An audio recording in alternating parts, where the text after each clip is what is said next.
Здраво, дечки! Добре дојдовте во уште едно видео предавање. Денеска кратка лекција, како и самиот наслов, скратеници, нешто скратено. Пишување скратеници во македонскиот правопис, знаете, кога се изразуваме писмено, често некои зборови ги пишуваме скратено, поради тоа што може би се долги или едноставно имаат скратена форма, и на тој начин тие велиме дека станале скратеници. Постојат повеќе видови скратеници.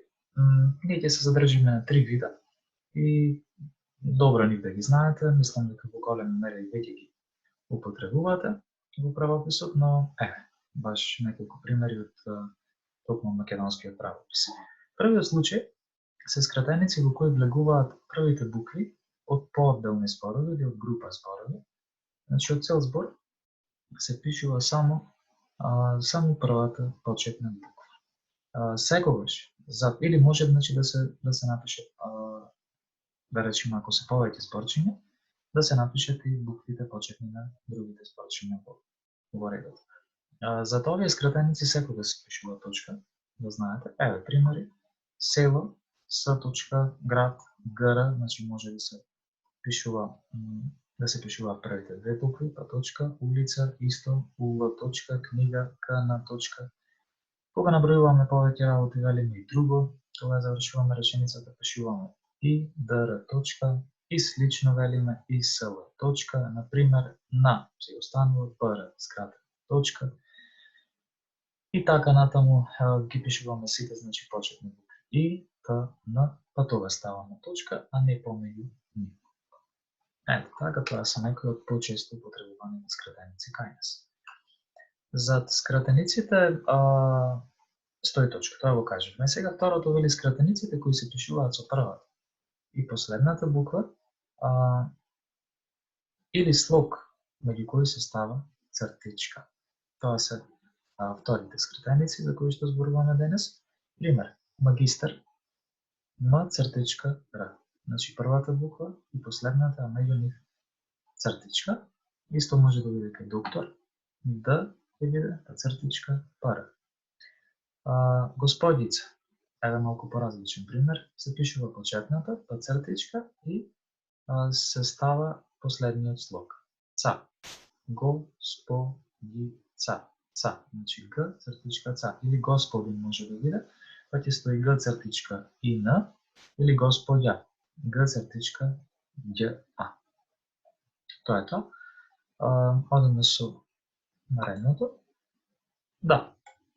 Скратеници кои што исто така имаат голем улога во јазикот се во нашиот правопис поточно се оние кои што настануваат со спојување на почетните букви или на почетните слогови од поодделни називи составени од повеќе зборови. Кога мислиме називи, мислиме на имиња на институции најчесто, кои што се сретнуваат во општественото живење. Например, укратенката означува основно училиште. Некогаш може да биде со 2 О, па да стои У, тоа ќе значи општинско основно училиште.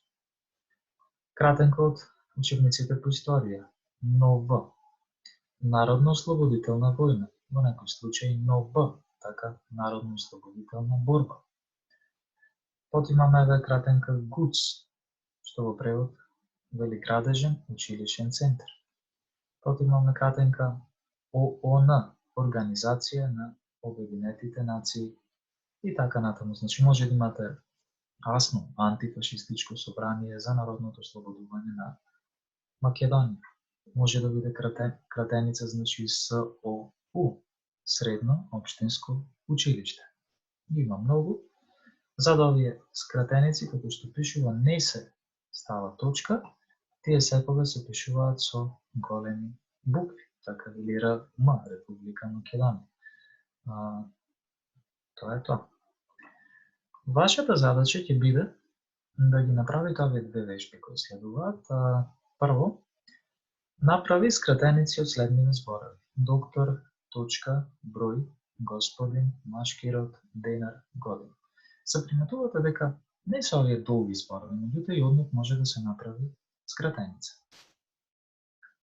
За ова ви советувам дури и оние кои што имате правопис да го користите, значи дома доколку имате, доколку не може да побарате на интернет, но внимавајте од кои извори, значи каде прегледувате, проверете на повеќе места, напишете скратеници на Google така да ќе ви излезе опција.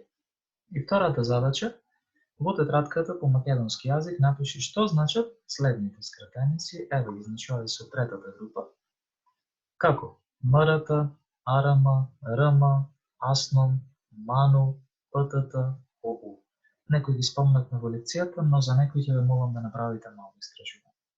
Тоа би било се за оваа лекција од правописот на нашиот јазик, до наредното предавање. Ве поздравувам и се гледаме повторно. До гледање.